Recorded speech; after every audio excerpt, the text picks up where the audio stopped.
ಕೊಡಗು ಧ್ವನಿ digital media, ಇದು ಕೊಡಗಿನ ನಂಬರ್ 1 ಯೂಟ್ಯೂಬ್ ಚಾನಲ್.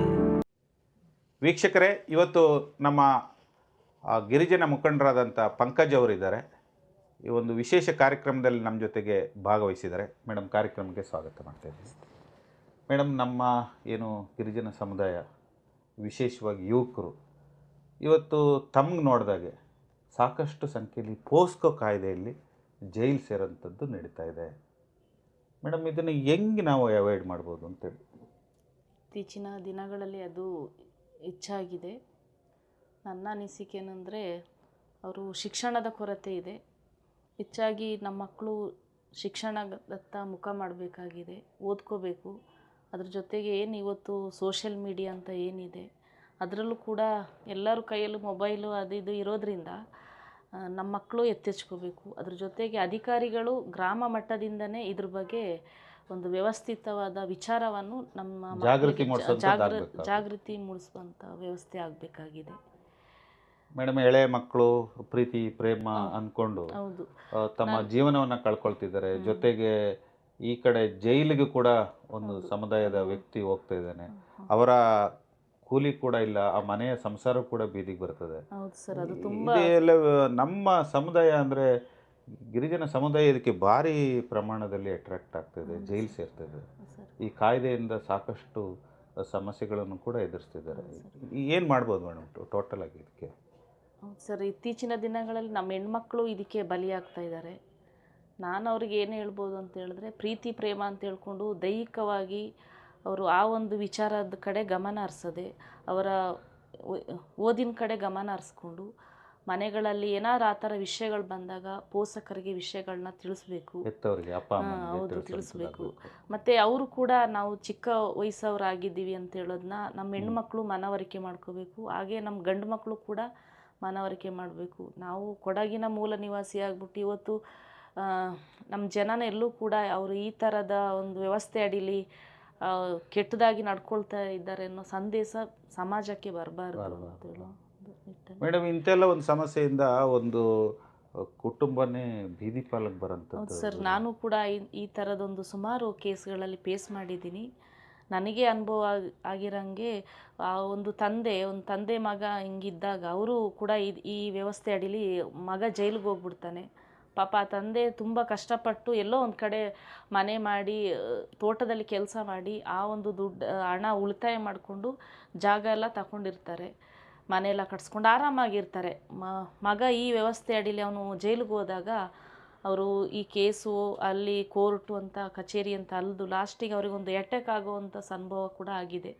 ಜನ ಸತ್ತು ಹೋದರು. ನಾನು ಈ ವಿಷಯಗಳಲ್ಲಿ ತುಂಬ ಫೇಸ್ ಮಾಡಿದ್ದು. ನಮ್ಮ ಕಣ್ಣು ಮುಂದೆ ಕೂಡ ನಮ್ಮ ಮಕ್ಕಳು ಜೈಲಿಗೆ ಹೋಗೋದನ್ನ ನೋಡ್ತಾ ಇದ್ರೆ ತುಂಬ ಬೇಜಾರಾಗ್ತದೆ ಸರ್. ನಾನು ಜಿಲ್ಲಾ ಪಂಚಾಯತಿಲಿ ಇದ್ದಾಗ ಈ ವಿಷಯವಾಗಿ ಸುಮಾರು ಜಾಗೃತಿ ಮೂಡಿಸಿದ್ದೀನಿ. ಆದರೂ ಈ ಥರ ನಮ್ಮ ಮಕ್ಕಳು ಈ ಥರ ಬಂದುಬಿಟ್ಟಿರು ಅಂತ ಹೇಳುವಾಗ ನಾವು ಎಲ್ಲೋ ಒಂದು ಲಾಯರ್ ಹಿಡಿದು ಅವ್ರಿಗೊಂದು ನ್ಯಾಯ ಕೂಡ ಒದಗಿಸಿಕೊಡೋ ಅಂಥ ಒಂದು ಕೆಲಸ ನಾನು ಮಾಡಿದ್ದೀನಿ ಇತ್ತೀಚಿನ ದಿನಗಳಲ್ಲಿ. ಮೇಡಮ್, ಈಗ ಆ ಒಂದು ಹೃದಯಘಾತಕ್ಕೆ ಒಳಗಾಗಿ ತಂದೆ ತೀರೋದಾಗ ಆ ಕುಟುಂಬದ ಪರಿಸ್ಥಿತಿ? ಹೌದು ಸರ್, ಅದು ಭಾರಿ ಶೋಚನೀಯ ಸರ್. ಹೇಳ್ಕೊಳಕ್ಕೆ ಬೇಜಾರು ಅನ್ನಿಸ್ತದೆ. ತುಂಬ ದುಃಖವಾಗಿರ್ತಾರೆ. ಈಗ ಮನೆ ಪರಿಸ್ಥಿತಿ ಎಲ್ಲ ನಿಜವಾಗ್ಲೂ ಬೇಜಾರು ಅನ್ನಿಸ್ತದೆ. ಹೌದು ಮೇಡಮ್, ಇದಕ್ಕೆ ಒಂದು ಆಕೆ ಅಥವಾ ಆ ಮನೆಯವರು ಮತ್ತೆ ನ್ಯಾಯಾಲಯಕ್ಕೆ ಹೋಗಿ ಅರ್ಜಿ ಸಲ್ಲಿಸಂಥದ್ದು, ಇದರಲ್ಲಿ ಏನಾದ್ರು ಫಲಪ್ರದ ಆಗ್ತಾ ಇದೆ ಮೇಡಮ್ ಏನಾದರೂ? ಇಲ್ಲ ಸರ್, ಅದು 3 ತಿಂಗಳು 4 ತಿಂಗಳಾದ್ಮೇಲೆ ಹೈಕೋರ್ಟ್ ಬೇಲ್ ಆಗಬೇಕು. ನಾನು ಒಂದು 2-3 ಕಡೆ ನಮ್ಮ ಶಾಸಕರ ಕಡೆಯಿಂದನೇ ಹೈಕೋರ್ಟ್ ಬೇಲ್ ಮಾಡಿಸಿದ್ದೀನಿ. ಇದನ್ನು ನಾನು ಲಾಸ್ಟ್ ಟೈಮಲ್ಲಿ ಶಾಸಕರ ಗಮನಕ್ಕೂ ಕೂಡ ತಂದಿದ್ದೀನಿ. ಆಗ ಇದ್ರ ಬಗ್ಗೆ ಒಂದು ದೊಡ್ಡ ಸುದೀರ್ಘವಾದ ಒಂದು ಚರ್ಚೆ ಮಾಡಿ ಒಂದು ಸಭೆ ಮಾಡಬೇಕು ಅಂತ ಕೂಡ ಅವರು ಒಂದ್ಸಲಿ ನನ್ನ ಜೊತೆ ಮಾತಾಡಿದರು, ಶಾಸಕರು ಮಾತಾಡಿದರು. ಮೇಡಮ್, ಈಗ ಈ ಒಂದು ಗ್ರಾಮ ಮಟ್ಟದಲ್ಲಿ ಒಂದಷ್ಟು ಮಕ್ಕಳಿಗೆ ಇದನ್ನು ಇಲಾಖೆ ಥ್ರೂ ಬಂದು ಒಂದಷ್ಟು ಜಾಗೃತಿ ಮಾಡಿದ್ರೆ ಒಂದಷ್ಟು ಪ್ರಯೋಜನಕಾರಿ ಆಗ್ಬೋದಾ? ಆಗ್ಬೋದು ಸರ್, ಖಂಡಿತವಾಗ್ಲೂ ಆಗ್ಬೋದು. ಅಲ್ಲಿ ಅಂಗನವಾಡಿ ಕಾರ್ಯಕರ್ತರು ಇರ್ತಾರೆ, ಅದ್ರ ಜೊತೆಗೆ ಆಶಾ ಕಾರ್ಯಕರ್ತರು ಕೂಡ ಇರ್ತಾರೆ. ಆಮೇಲೆ ಆ ಭಾಗದ ನಮ್ಮ ಮುಖಂಡರುಗಳು ಅವರು ಕೂಡ ಇರ್ತಾರೆ. ಈ ನಿಟ್ಟಲ್ಲಿ ಎಲ್ಲ ನಮ್ಮ ಹೆಣ್ಮಕ್ಳನ್ನ ಗಂಡು ಮಕ್ಕಳನ್ನ ಸೇರಿಸಿ ಅವ್ರಿಗೊಂದು ಸ್ವಲ್ಪ ಇದ್ರ ಬಗ್ಗೆ ಜಾಗೃತಿ ಮೂಡಿಸುವಂಥ ಕೆಲಸ ಆಗಬೇಕು ಅಂತಲೇ ನನಗೆ ಅನ್ನಿಸ್ತಾ ಇದೆ. ಪ್ರಿಯ ವೀಕ್ಷಕರೇ, ಆದಿವಾಸಿಗಳ ಕುಟುಂಬಗಳು, ವಿಶೇಷವಾಗಿ ಯುವಕರು ಅಪ್ರಾಪ್ತ ವಯಸ್ಸಿನಲ್ಲಿಯೇ ಜೈಲು ಪಾಲಾಗ್ತಾಯಿದ್ದಾರೆ. ಪೋಸ್ಕೋ ಕಾಯ್ದೆ ಅಂತ ಒಂದು ಗಂಭೀರವಾದಂಥ ಕಾಯ್ದೆಯೊಳಗೆ ಜೈಲಿಗೆ ಹೋಗ್ತಾಯಿದ್ದಾರೆ. ಇದಕ್ಕೆಲ್ಲ ಕಡಿವಾಣ ಹಾಕ್ಬೇಕಂತಂದರೆ ಒಂದಷ್ಟು ಜಾಗೃತಿ ಕಾರ್ಯಕ್ರಮಗಳು, ವಿಶೇಷವಾಗಿ ಮೂಲ ನಿವಾಸಿಗಳು ನಮ್ಮ ಗಿರಿಜನರಿದ್ದಾರೆ ಅಲ್ಲಿ ಹಾಡಿಗಳಲ್ಲಿ ಆಗಬೇಕು. ಯುವಕರಿಗಾಗಲಿ ಯುವತಿಗರಾಗಲಿ ಇದನ್ನು ಜಾಗೃತಿ ಮಾಡಿಸತಕ್ಕಂಥ ಕೆಲಸ ಆಗಬೇಕು.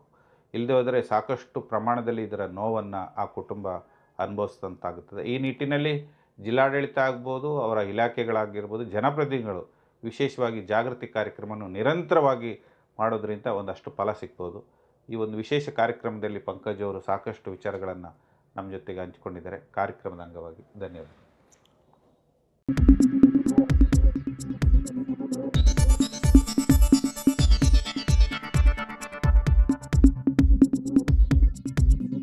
ನಾನು ನಿಮ್ಮ ಜಗದೀಶ್, ಕೊಡಗು ಧ್ವನಿ ಡಿಜಿಟಲ್ ಮೀಡಿಯಾದಿಂದ. ನಮ್ಮ ಚಾನಲನ್ನು ಸಬ್ಸ್ಕ್ರೈಬ್ ಮಾಡಿ, ಲೈಕ್ ಮಾಡಿ, ಶೇರ್ ಮಾಡಿ.